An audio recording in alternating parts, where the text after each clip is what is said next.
nationwide drills. We do have that in Oman and elsewhere. We need to do more. These are drills for cyber attacks. Also, white hackers, these are professionals. They're available. You need to pay them. That's how they make their money. And actually, you pay them to penetrate your system and to hack into your system so that you can actually identify the loopholes. Threats intelligence is really important between different sectors. So sectors around the world, whether it's banking, whether it's healthcare, need to maximize on threats intelligence. So if a threat happens somewhere on a sector, targeting a sector, other players within that sector elsewhere in the world need to know immediately about it. And that happens through threats intelligence and community collaboration. Using artificial intelligence is the key now to track patterns because cyber threats and incidents happen through patterns, algorithm patterns, and AI is better equipped than humans sitting and recognizing patterns within systems. Tracking stolen data, this is interesting, tracking stolen data on the dark web. So some organizations are actually doing this. On the dark web, which is a layer of the internet which is not accessible to most of us. It needs separate codes and programming to enter that. Most of the bad stuff happens on that dark web. So there are ways and specialists to track that stolen data. And there are organizations also now, they're trapping hackers, so they copy the data, but it's not real data. It doesn't have actually any value. It's all, encrypted. But the hacker might think that data is the real data. They do that to trap the hacker. So the hacker comes and steals that data, and then they go and track him back to the source. But that requires a legal framework because you're actually hacking back, and you need to find out whether your laws and regulations allow that. Social engineering is something, it's a fairly new terminology. It is really to do with emotions, psychology, our human trust. So people in nature, human being is trusty, has emotions, and social engineering works on that, utilizes those emotions, psychology, that trust to steal the identity. So when you say something like synthetic identity fraud, it is basically identity theft. Examples are phone messages that we keep receiving here in Oman on the mobile, asking for you to change your password or for you to give your account info, your card number, etc. Telling you have won a prize. For us to transfer the money, please give us your account details, or something like a fake charity, or even a sales agent calling from even a neighboring country saying, look, we have a roadshow for flats and property. Please provide me with your name and email address, some basic information. Then they will take that basic information, they'll search on the net, they'll search on social media. You have posted some information about yourself. They will keep building that database about you, and eventually they will actually steal your identity.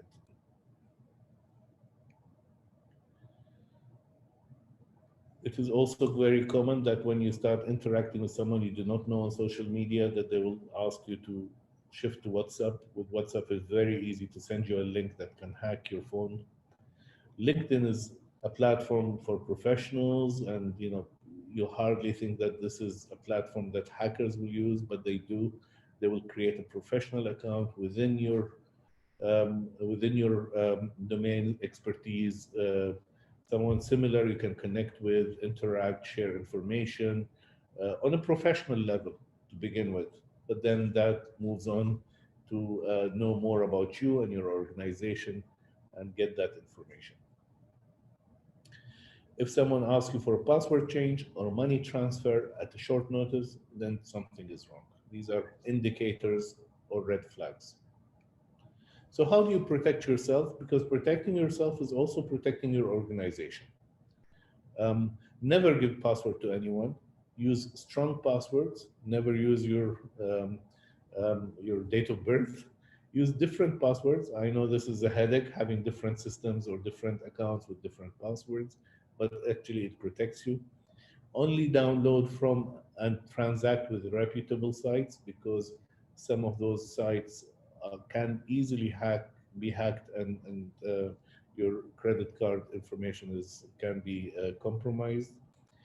Um, Never respond to emails, calls, messages asking for info. Your bank will never ask you for information about yourself, because your bank has your information.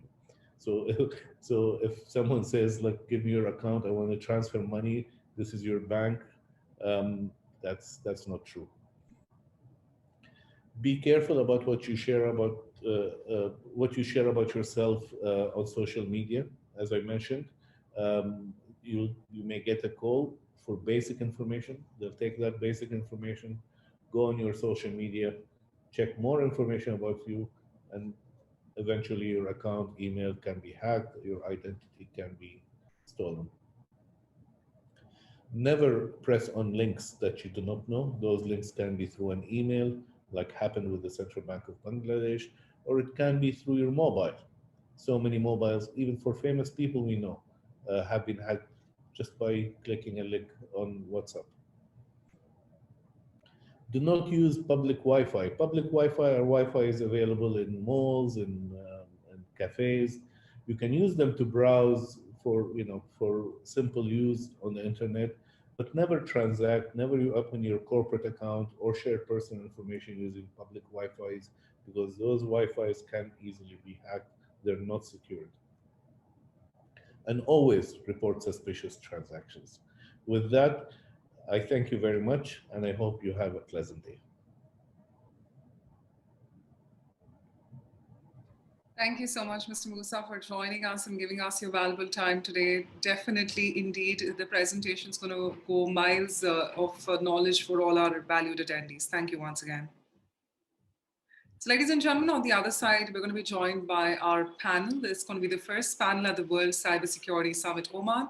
We hope you all are having a great time. Give us 4 to 5 minutes, and we'll see you back with our panel discussion. Thank you for joining us.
protected critical infrastructure, secure citizen services, and establishing an up-to-date smart city cybersecurity.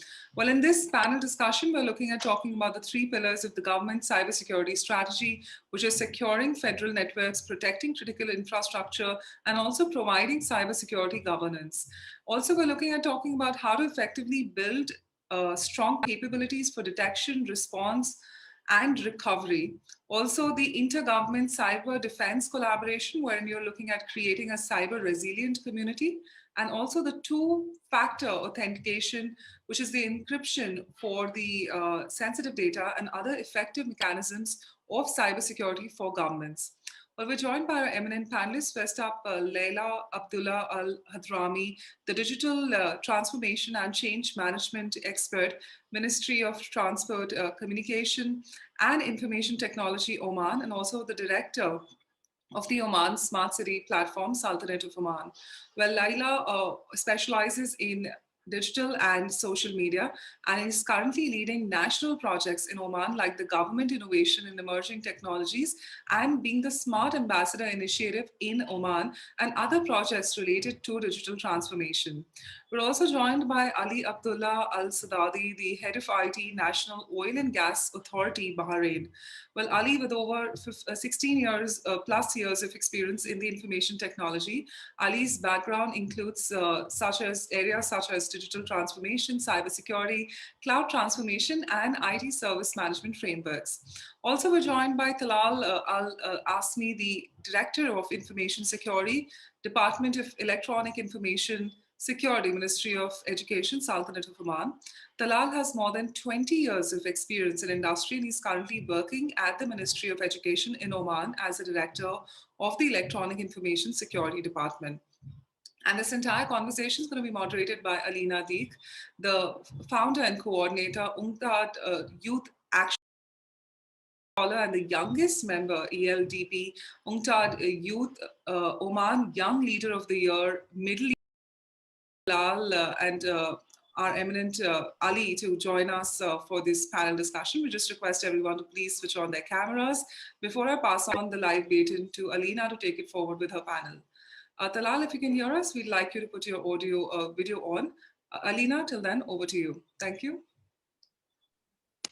Thank you so much, Bhavna. And it's wonderful to see wonderful panelists, just like as you introduced with us today. And I think today's conversation is going to be so informative and fantastic, given the panel that we have.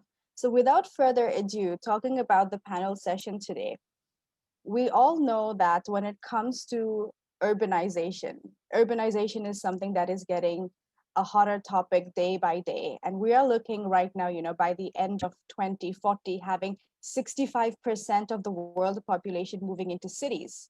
And that's where we look at bigger numbers. We're looking at numbers such as 1.3 million population numbers moving into cities every single day. And that's a very huge number. And talking about cities, of course, with corporates, cities come with individuals, and all these are connected to the digital media.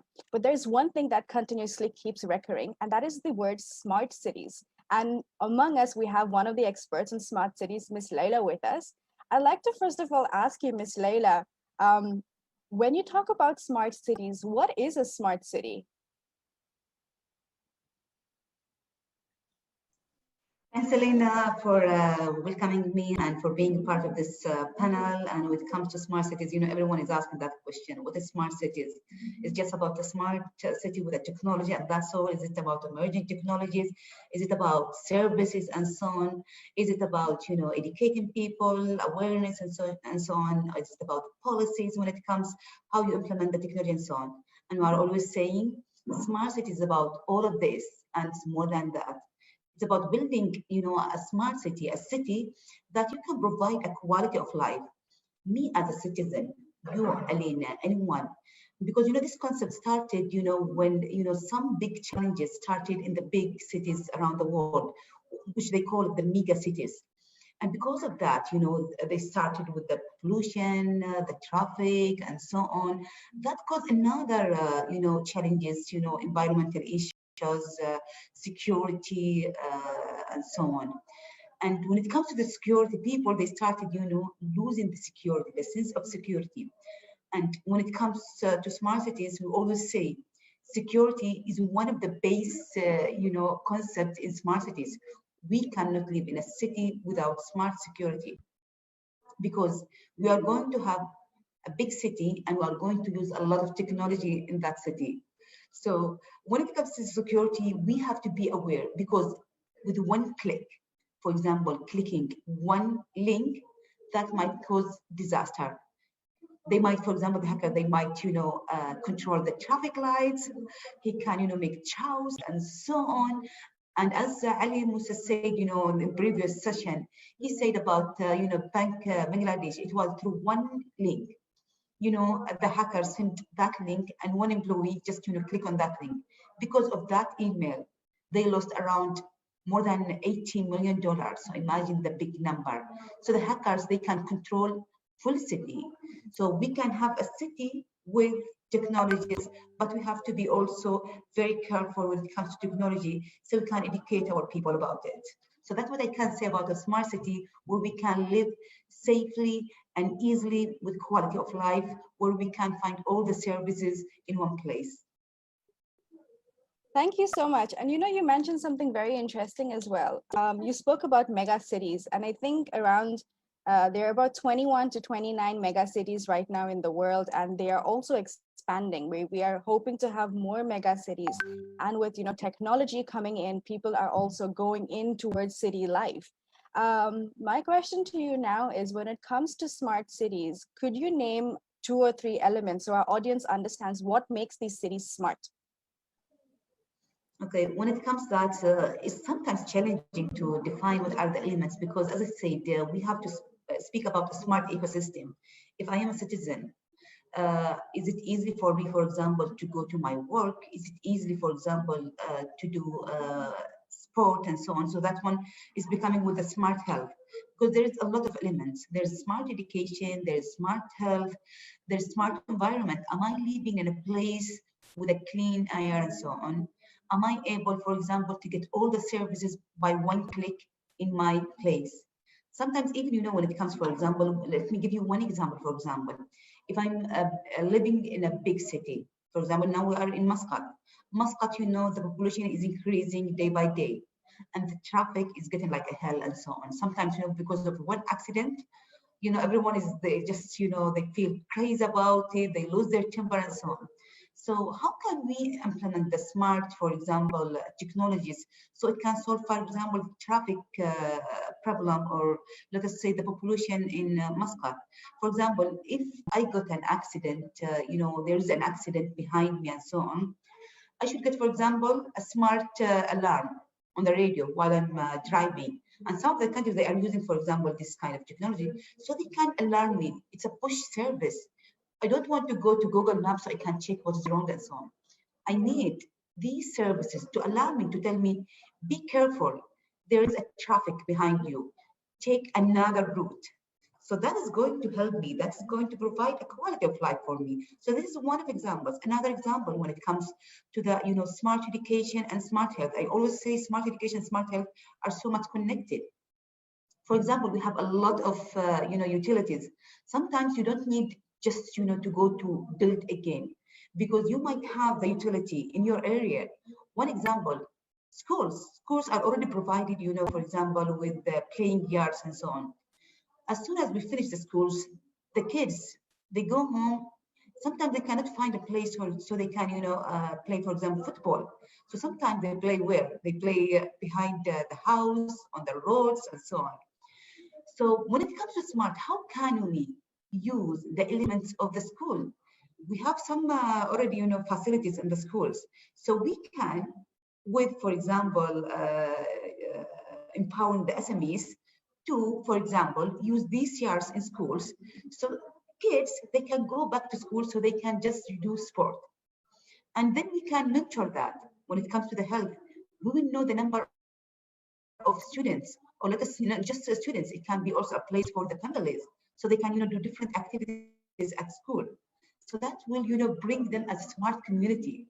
So you can see now we speak about the smart health and smart education, But if you are going to empower these places with some of these, facilities, and of course we are going to use the technology so we can monitor how many people they are going to do, for example, the sport, how many kids, how many women, how many males, and so on. That will help us so we can predict, are the people healthy in this area or they're not healthy? And that maybe, for example, will help us, for example, to detect earlier the number of people who suffer from diabetic, pressure, and so on. So this is what we mean exactly about some of the elements in smart city. When it comes to smart city, there's a lot of examples. So these are just few, so we can, share it with everyone here. Thank you so much. I think we need smart cities faster than anyone can even anticipate now. But my next question is, like, since you mentioned, education, we see a lot of education going online and things like that, and we're all witness to this change, especially because of the pandemic. Would you say smart cities come with an extra layer of threats because it's all online or digital in some way? When it comes to for example, one of the things that we are now focusing nowadays, because of COVID-19, we are going digital, we are going online. Now we have a lot of platforms used by, the education sector and so on. But we have to be very careful about that because now the kids are using these platforms. So yes, we are empowering the smart when it comes to smart education. But since we are speaking about the security, some of these kids, they might use it, in a wrong way. For example, some of these students, they got blackmailed. Because, I once, get that in front of me. One of my nieces, she was, using MS Team. And suddenly, the first time she linked it through my laptop. And somehow I got the message that she was with her colleagues chatting. And she's only in grade 2. I found out that one student who was bigger than them, he was able to log in. I think he used maybe his brother laptop or his sister, and he was trying, to blackmail the students. He was using, some unethical words and so on. I got really shocked. So immediately, I sent a message to the teacher and my sister. So please make sure that you have to observe the kids. Don't just make them alone and so on. Because sometimes we have to mentor them. Everything is going to be digitalized, but we have also to make sure, are they safe? Are they secure? So they cannot be blackmailed. Even some, kids, when they play, for example, the PlayStation or some online games and so on, they get sometimes blackmailed with some people. So they can, get something from them. It might be some unethical issues or some money and so on.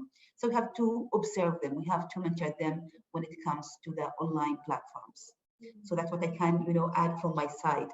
We can be smart, but we have to be really careful and be more secure.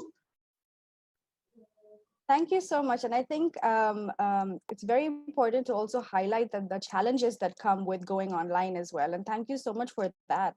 I'd like to move our conversation now to Mr. Talal. When you talk about, the 3 pillars of, cybersecurity strategy, you are talking about, your federal networks, your critical infrastructure, and even cybersecurity governance, in that matter of fact. But my question to you with regard to this, Mr. Talal, is, when you talk about organizations working under the umbrella of cybersecurity, what is your organization doing to create awareness about issues like this in the community? Good morning, Alina. Thank you so much for your questions. Actually, first of all, before we are discuss and talking regarding about the awareness, what is mentioned before Mr. Musa, the technology we are only for the 3 aims or target for people, technology, process. So we cannot doing using any technology without have the people. So the people there is the weakest. If they have the knowledge, they are aware, they have everything prepared for the any challenging or any challenge or any threat or anything else. So that's organization or community in that time in the safe way. And actually, we believe for all the CETA rules. What's mean of the CETA rules? Security, education, training, awareness. Once they're in place, so everything will be in the safe and we don't found any chilling. So to effective build strong capacity and by following best practice cyber security framework. Likewise, National Institute of Standard and Technology NIST framework for improving critical infrastructure cyber security. Here in Oman, actually, when His Majesty Sultan Haytham have they created for the cyber security defense center, sorry. So that's it actually the place to doing to build that capacity in the different organization government. And in the same time, the framework core consisted to the 5 criteria and contains functions: identify, protect, detect, respond, recovery. So when considered together, these functions provide a high-level strategy view to the life cycle for the organization management of cybersecurity risk. So let's go into the first point as the identify. Develop the organization understanding the managed cybersecurity to the system, asset, data, and capacity. Second, protect. Develop the implementation and operate segregation to ensure delivery of the critical infrastructure services. Example of outcomes categories. With this function include access control, don't have to the awareness and training, don't have to the data security, information protection process and procedure, maintains and protective technology. If we don't have to the any policy and procedure, so to the in the end of the day, you don't have to follow any rules or any system. Then going to the next point that called to the detected, develop the implemented and approved activities to identify a tool of cyber security event.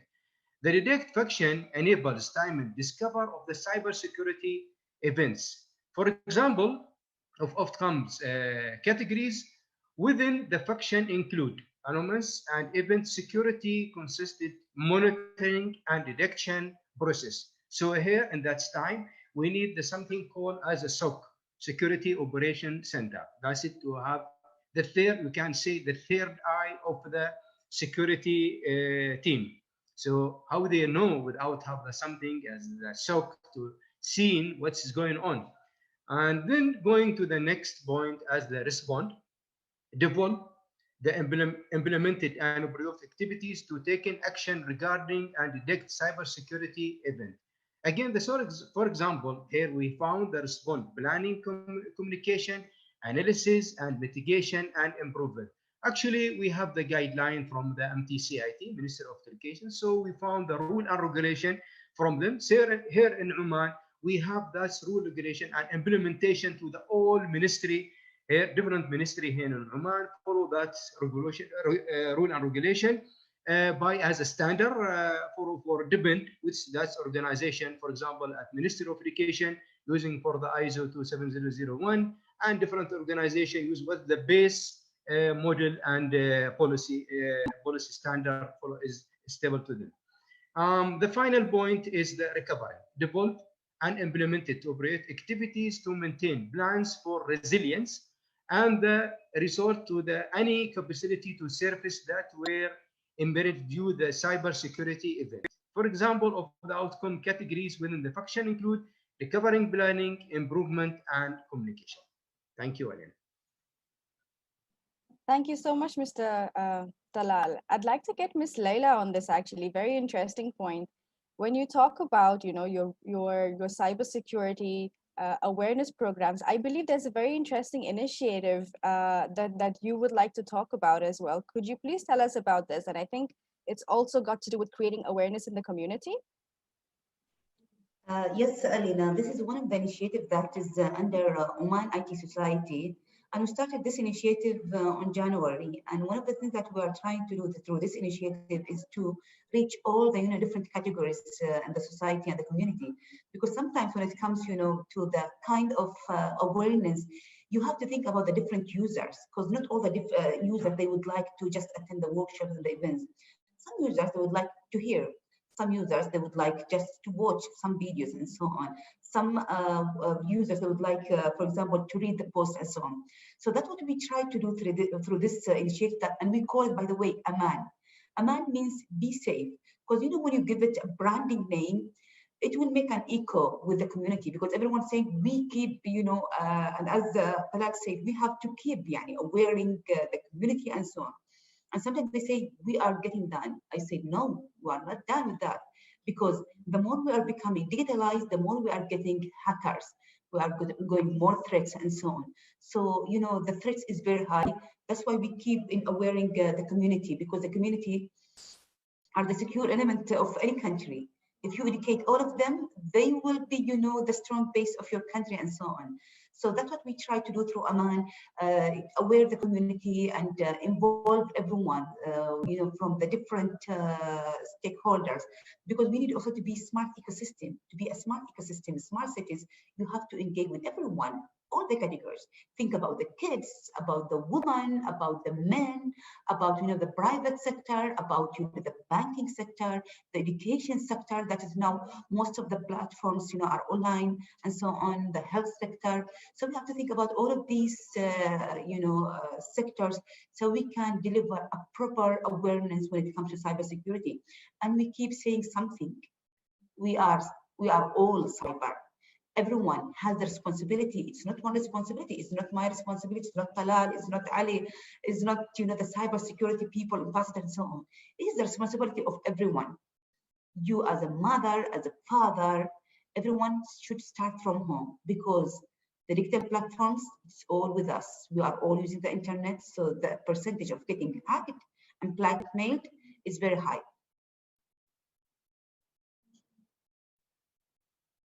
That's really true. And to be very honest, this entire pandemic as well, because of COVID period, I can see wonderful changes in terms of digitalization. My mom has learned how to use Zoom. How wonderful is that?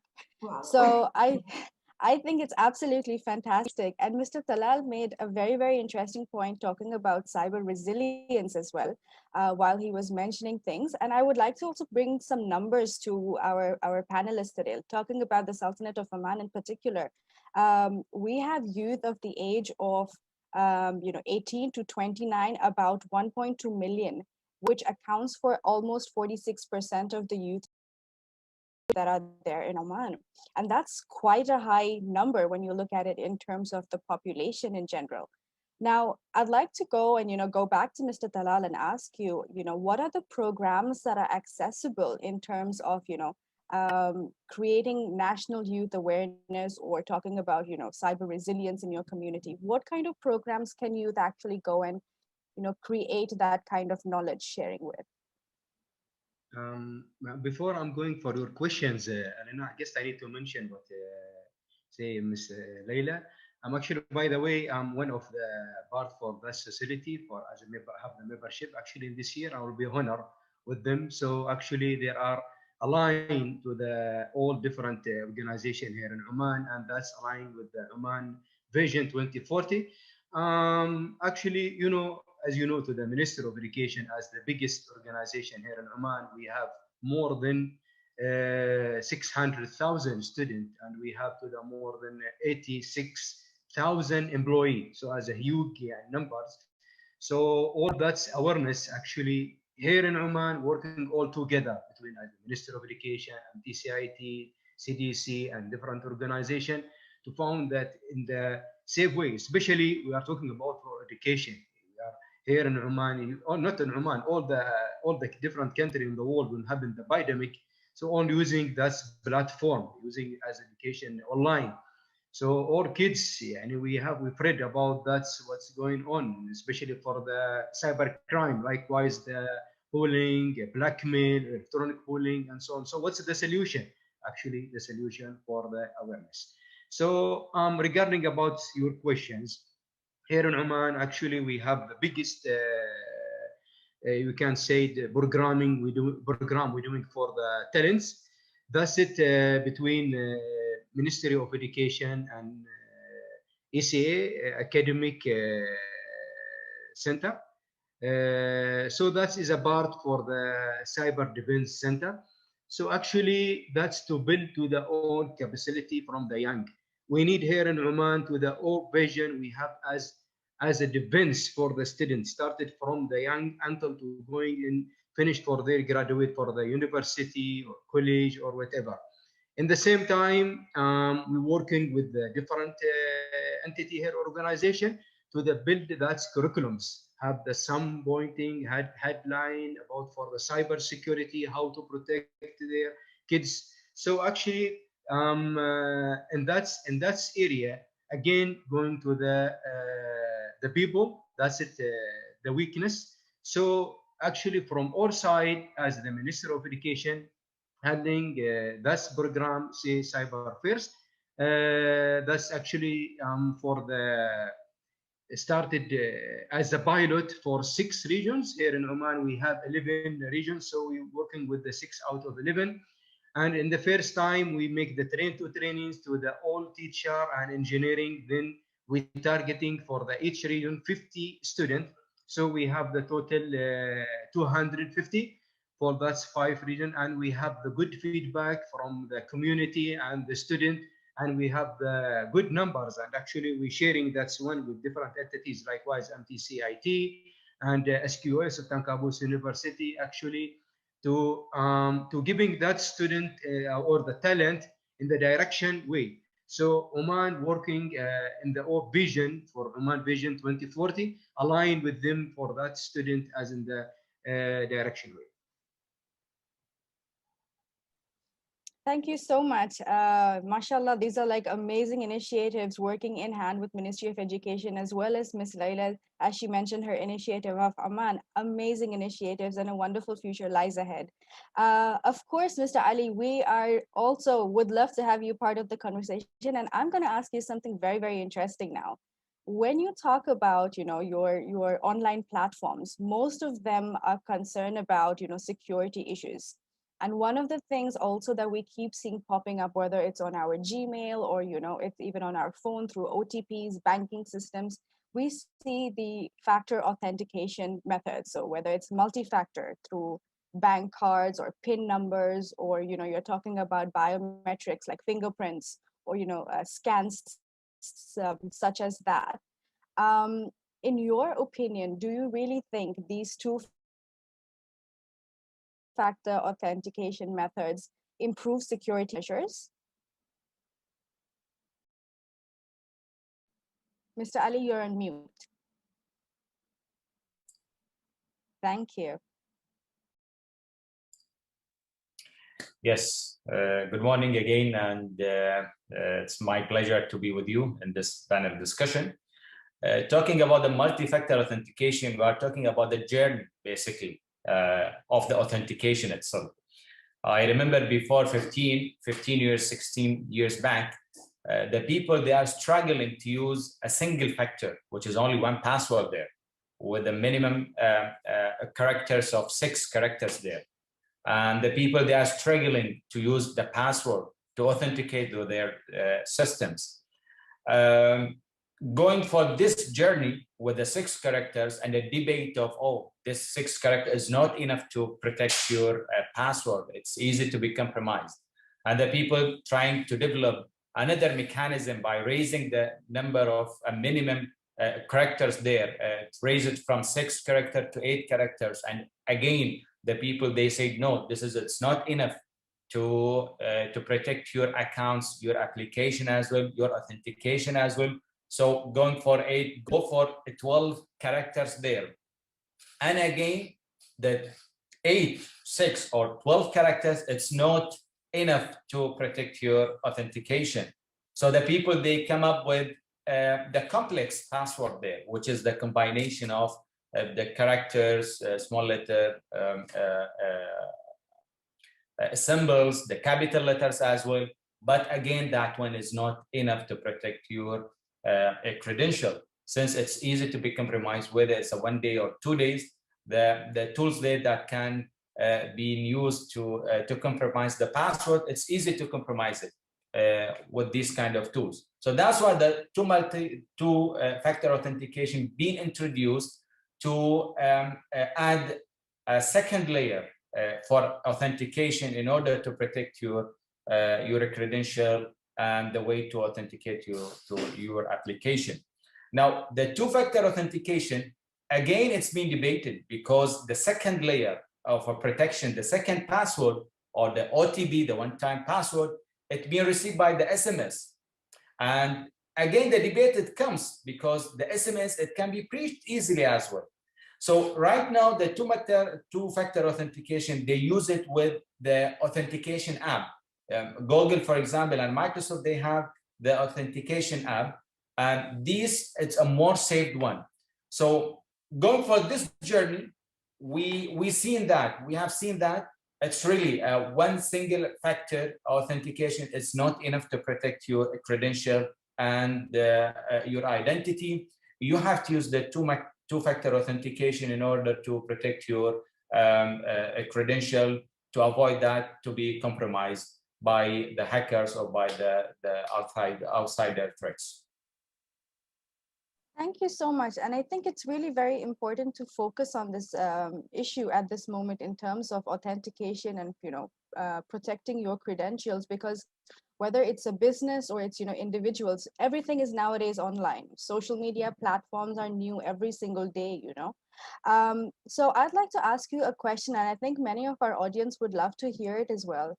As corporates and individuals, how can we protect our data when it comes to this kind of authentication?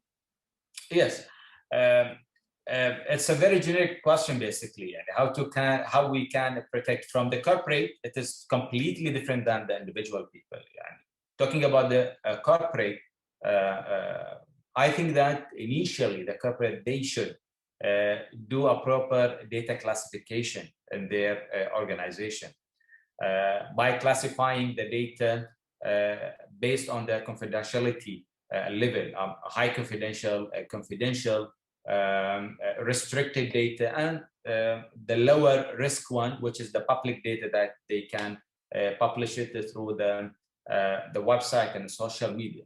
So we have to differentiate initially between the corporate and the individuals. The corporate, they should do a proper data classification, and prior to that, they should have a proper control, policies, procedures in order to know how to handle these kind of data. The data is being stored in the application, the data is being stored in the email systems, the other data that is being shared between the employees. So data classification, it's highly required, this is number one, and having the proper controls using or establishing or implementing the policies and the procedures to describe and to control the way that the data is being moved from the people inside the corporates and between the corporates and the other corporates as well. With the individual people, basically, they should protect their informations using the two-factor authentication. This is one of the highly required one to avoid, that compromising their credentials, their identity from the other people. All right, thank you so much for that. And I think that is something also that we're seeing more and more put into use when it comes to two-factor authentication as well, especially when you look at, your apps, and everything is now, especially with the COVID and the pandemic time, everything is now going through apps. Yes, and true. It's as simple as, just a menu card when you go to a restaurant right now. You have to scan it. So I think that's very, very important. Parting shorts before we move into the last round would be, according to you, where do you think is the cyber realm headed? Where do you think you would see yourself at the end of, say, 5 years in terms of the cyber world? Where are we heading? Talking about the cybersecurity, it has a start point and it is infinity point there. It is a non-stop development. That it's a war. People, they are protecting, defending their environments. You have the other people, they are trying to breach, they are trying to hack, they are trying to compromise the things there. So it's a non-stop. The people, they are developed themselves. The hackers, they are developed themselves. So I can consider it's a cyber war. The organization, they should work hardly to protect their informations, their infrastructure, their architecture as well.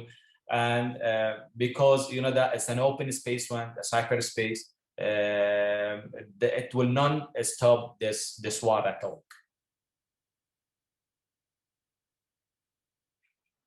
Thank you so much. I think that's very, very interesting. I'd like to ask Miss Leila now, moving forward, is like, Miss Leila, where do you see, or what is your wish moving forward, say 5 years down the line, in terms of where we reach for cybersecurity? Ali just said one important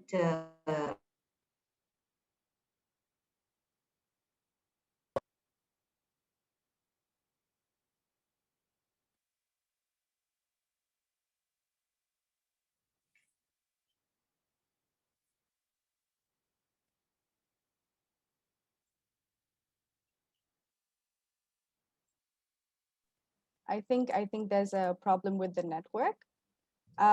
Yes. Let's go to Mr. Talal. Mr. Talal, 5 years from now, where do you see us in terms of cybersecurity and what we are going to achieve? I thought Ms. Leila, she tried to speak, or I'm going to answer my question. Please go ahead, and then we can go back to Ms. Leila. Actually, we need to achieve to the today or before. You can say if we're speaking 20 years ago, who's none have any knowledge about the IT, that's person you don't know about anything in the life. So the same things actually we said about the cybersecurity. If to the any home, for each student or each home, it must to the have the knowledge and to the aware about the security to protect the national security first, then the family, then to the school. We need actually to the chief, to the found, to the all community here in Oman in the safe side, and to protect with the all organization and to protect their family in the safe side. Thank you. Inshallah. Thank you, Mr. Talal. Miss Leila, I'm so sorry, but you got cut in between. Would you like to please repeat what you said? I think that she's away from them. I think so too. I think so too. Nonetheless, we always have technical glitches. That's absolutely fine. So I'll end the session by saying thank you so much, all of you, for joining us today. It has been absolutely wonderful that you could have been here with us. I think Miss Leila is back with us. Are you here with us, Miss Leila? You are on mute. Sorry for that. Technology is always betraying us. Struggling. As long as you're back, I would love to hear what you have to say. Where would you see cybersecurity and as 5 years down the line? Okay, as I was saying, I love what Ali said, that he said the hackers are developing themselves day by day and they are becoming smarter. It is the same. We have to become smarter so we can understand the mentalities of the people who are hacking us. And as Talal said, the curriculum, it should be earlier. We have all to speak about cybersecurity, how to defend ourselves, because we are going to use the smart solutions. So we have to be careful and be safe. And wish you all to be safe, inshallah. Inshallah. Inshallah. Thank you so much, Miss Leila. Thank you so much, Mr. Talal. Thank you so much, Mr. Ali, for joining us today. Thanks. It was an absolute wonderful panel session. Bhavna, it's on to you. Okay. Have a nice day. Bye. Thank you to all our valued panelists. Thank you for joining us. Thanks, bye. So ladies and gentlemen, what a great panel discussion that was. We got to learn so much about the topic, and we really hope that you had a great time viewing it. We'd now just request you to now head towards the networking time. Now, this is the time wherein you got to network with each other. You can also network with our other attendees or sponsors. There's also a video call option for all our sponsors. So you could do so right now. We'll join you back at 11:55 Gulf Standard Time. is when we're expected to come back. Also, remember that the Expo Hall tab is on the left-hand side of the platform. So that's where you need to press to visit their booths. And also our virtual platform is equipped with great features like the networking table chats. And as I rightly said, that the sponsors could arrange the video calls with you. I'd request the audience also to meanwhile participate in the poll. All you got to do is just press on the poll button on the top of your screens to participate. Well, we'll see you back at 11:55 Gulf Standard Time with another interesting session. Thank you for joining us.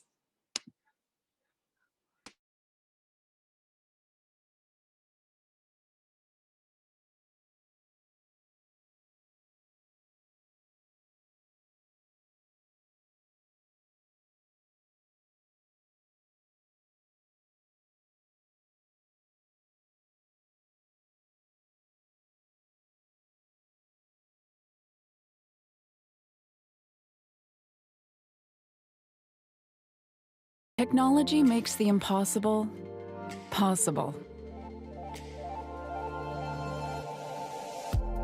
We can explore new realities and get what we want when we want.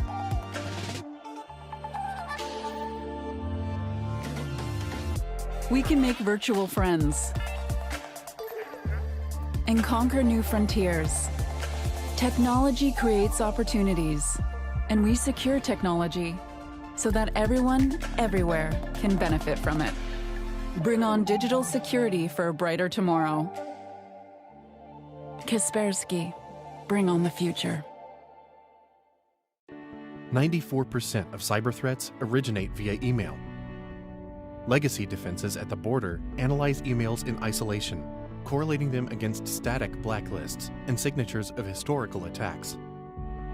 But this retrospective approach isn't enough to catch targeted email threats, which leverage fresh domains, trusted accounts, and novel strains of malware that have never been seen before. With Antigena Email, Darktrace delivers the world's first solution that learns the normal pattern of life for every user, correspondent, and all the complex relationships between them. Powered by self-learning AI, Antigena Email analyzes emails in context, building an evolving understanding of the dynamic human within email communications.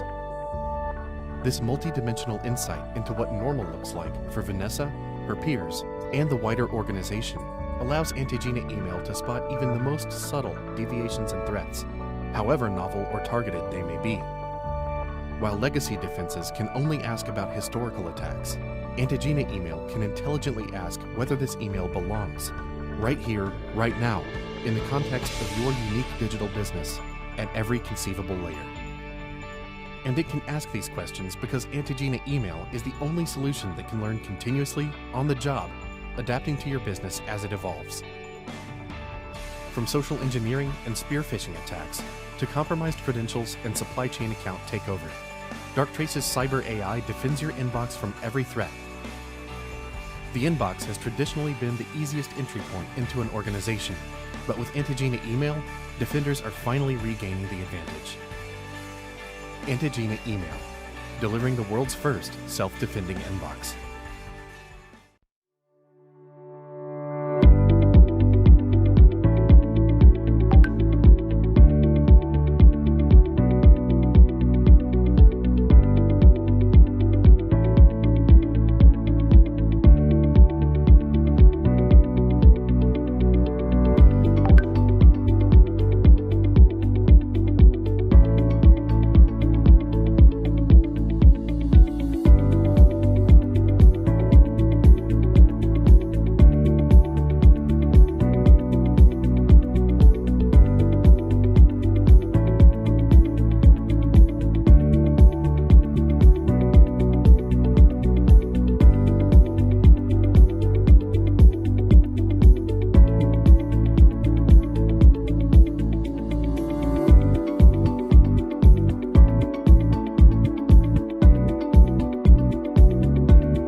This company is Work Here, a world-class production center where next-generation IT applications are built.